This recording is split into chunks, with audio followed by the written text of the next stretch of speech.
¿Alguna vez te han pagado por imaginar? Yo lo hice, y casi no salgo con vida.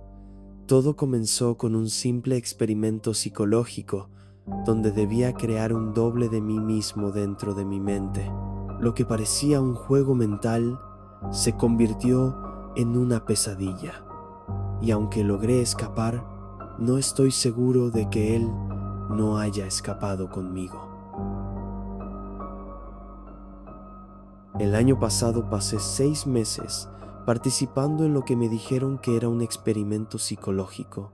Encontré un anuncio en el periódico de mi ciudad, buscando personas con imaginación que quisieran ganar buen dinero. Como era el único anuncio esa semana para el que yo estaba medianamente calificado, los llamé y acordamos una entrevista. Me dijeron que lo único que tenía que hacer era quedarme en una habitación solo, con unos sensores conectados a mi cabeza para leer la actividad cerebral. Mientras estuviera allí, debía imaginarme una copia de mí mismo. A eso lo llamaban mi tula. Parecía bastante sencillo y acepté en cuanto me dijeron cuánto me iban a pagar. Al día siguiente empecé. Me llevaron a una habitación simple y me dieron una cama.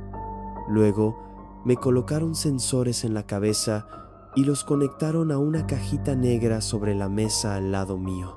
Me guiaron en el proceso de visualizar a mi doble otra vez y me explicaron que si me aburría o me ponía inquieto, en vez de moverme, debía imaginar que mi doble se movía o que interactuaba con él y cosas así. La idea era que estuviera conmigo todo el tiempo que estuviera en esa habitación. Los primeros días me costó bastante. Era más difícil que cualquier sueño despierto que hubiera tenido antes.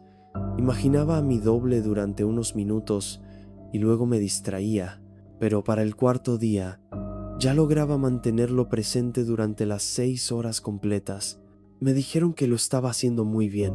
La segunda semana me cambiaron a una habitación diferente con altavoces en las paredes.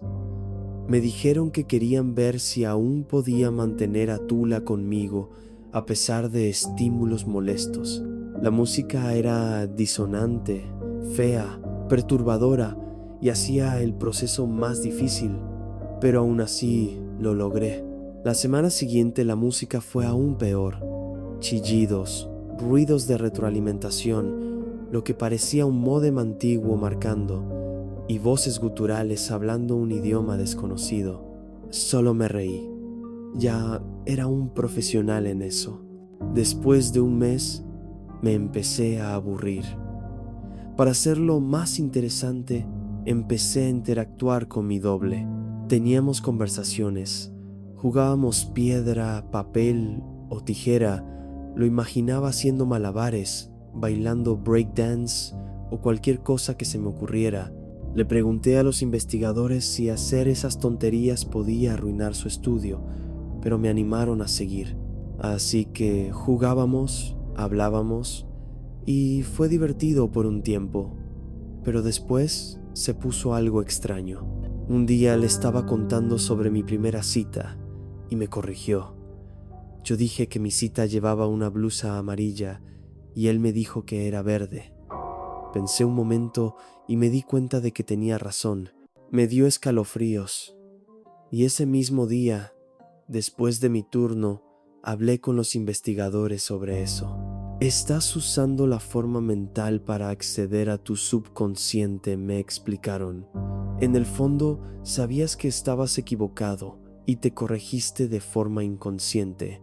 Lo que antes me parecía aterrador, ahora me parecía genial. Estaba hablando con mi subconsciente. Con práctica, descubrí que podía hacerle preguntas a mi tula y acceder a todo tipo de recuerdos.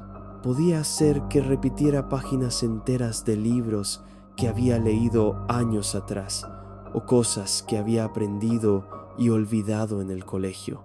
Era increíble. Fue en esa época cuando empecé a imaginar a mi doble incluso fuera del centro de investigación.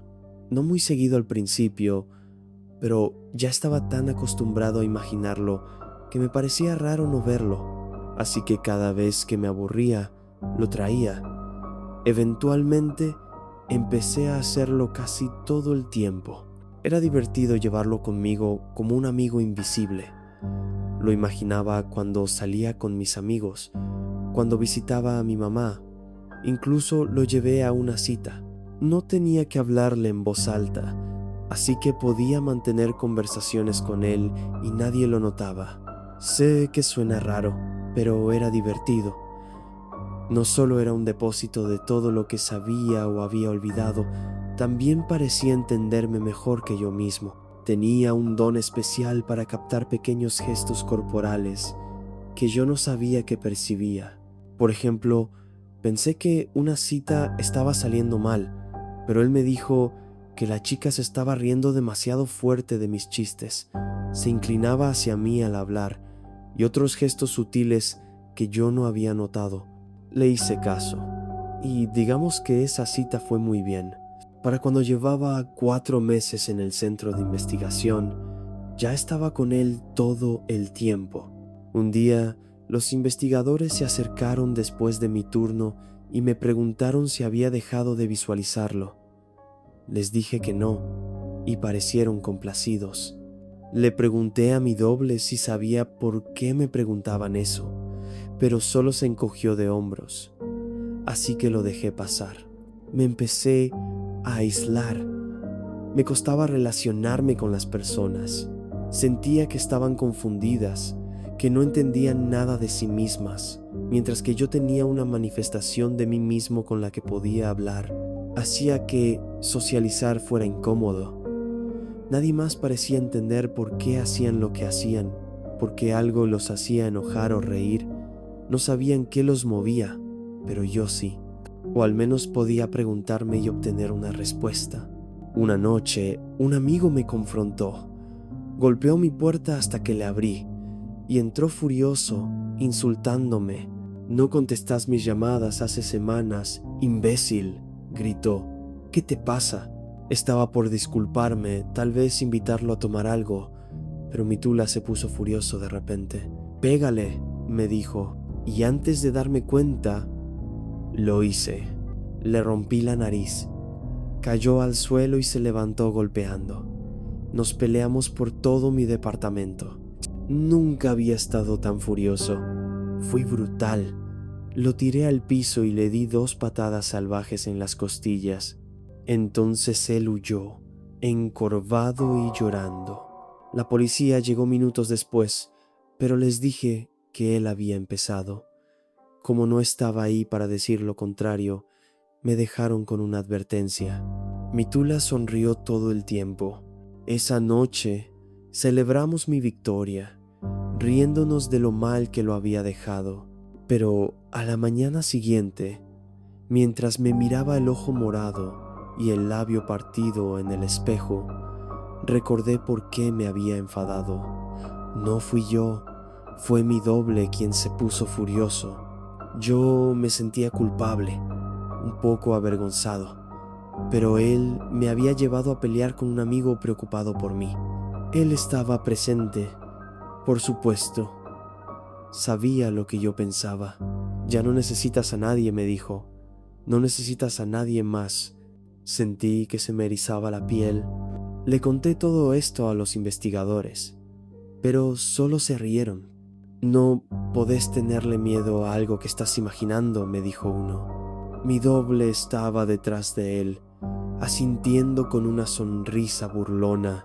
Intenté creerles, pero en los días siguientes empecé a sentir más ansiedad cuando Tula estaba cerca. Parecía estar cambiando. Lo veía más alto, más amenazante. Sus ojos brillaban con maldad y había algo cruel en su sonrisa constante. Ningún trabajo valía perder la mente. Decidí que si se había salido de control, debía eliminarlo. Ya estaba tan acostumbrado a imaginarlo que lo hacía automáticamente. Así que empecé a esforzarme con todo para no visualizarlo. Me tomó unos días, pero empezó a funcionar. Podía hacer que desapareciera por horas, pero cada vez que volvía, era peor. Su piel parecía ceniza sus dientes más puntiagudos.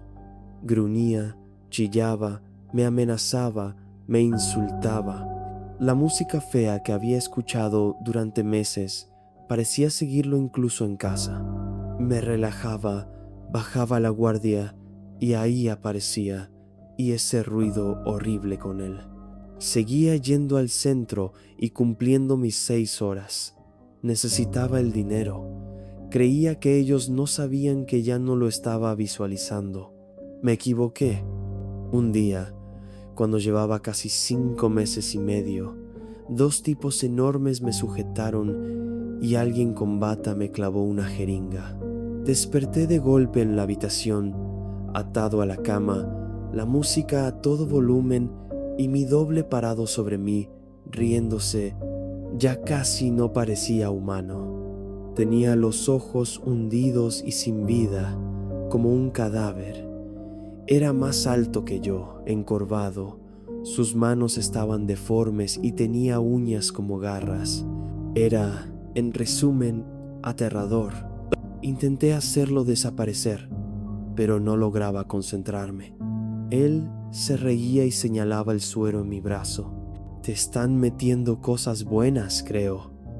La mente, confusa, se acercaba más con cada palabra. Sentí náuseas. Su aliento olía a carne podrida. Intenté concentrarme, pero no podía borrarlo. Las semanas siguientes fueron horribles. A veces alguien en bata entraba y me inyectaba algo o me hacía tomar una pastilla. Me tenían mareado, confundido, a veces alucinando. Tula seguía allí, burlándose todo el tiempo. Interactuaba o provocaba mis delirios. Una vez imaginé que mi madre estaba allí regañándome y él le cortó el cuello. Me salpicó con sangre. Lo sentí, lo saboreé. Los doctores nunca me hablaron. A veces suplicaba, gritaba, insultaba, pedía respuestas. Nunca me respondían. Quizá hablaban con mi Tula, no lo sé. Yo estaba tan drogado y confundido que tal vez solo lo imaginaba, pero recuerdo verlos hablar con él. Llegué a creer que él era el real y yo era el imaginado. Él fomentaba esa idea. A veces se burlaba, otras me humillaba. Otra cosa que, ruego que fuera una alucinación, me tocaba. Incluso podía herirme. Me pinchaba. Me empujaba si no le prestaba atención. Una vez me agarró los testículos y apretó hasta que le dije que lo amaba. Otra vez me cortó el brazo con una garra. Todavía tengo la cicatriz. La mayoría de los días me convenzo de que fui yo mismo, que me lastimé y lo otro fue una alucinación. La mayoría de los días. Hasta que un día, mientras me contaba cómo iba a destripar a todos los que yo amaba, empezando por mi hermana, se detuvo. Me miró raro, me tocó la cabeza como hacía mi mamá cuando tenía fiebre. Se quedó así un rato largo y luego sonrió.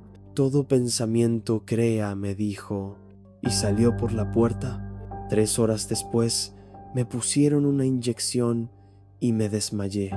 Desperté sin ataduras, temblando. Fui hasta la puerta. Estaba inseguro. Salí al pasillo vacío y corrí. Tropecé varias veces, pero llegué a la parte trasera del edificio y caí al suelo, llorando como un niño. Sabía que tenía que seguir moviéndome, pero no podía. Llegué a casa, no recuerdo cómo. Cerré con llave, empujé un mueble contra la puerta, me duché y dormí 1 día y medio. Nadie vino por mí esa noche, ni al día siguiente. Había terminado. Pasé una semana encerrado en esa habitación, pero se sintió como un siglo. Me había aislado tanto antes que nadie notó que había desaparecido. La policía no encontró nada. El centro estaba vacío. Los nombres eran falsos. El dinero que me pagaron no se podía rastrear. Me recuperé. en lo que se puede. Casi no salgo. Tengo ataques de pánico.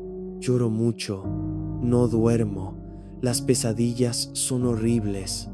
Me digo que ya terminó. Sobreviví. Uso la concentración que me enseñaron para convencerme de que todo está bien. A veces funciona. Hoy no. Hace 3 días, mi madre me llamó. Hubo una tragedia. Mi hermana fue la última víctima de una serie de asesinatos. La policía dice que el asesino asalta a sus víctimas y luego las destripa. El funeral fue esta tarde. Fue tan bonito como puede ser un funeral, supongo, pero yo estaba distraído. Todo lo que oía era esa música, lejana, extraña, chillidos, ruidos, como un módem conectándose. Aún la escucho, un poco más fuerte ahora.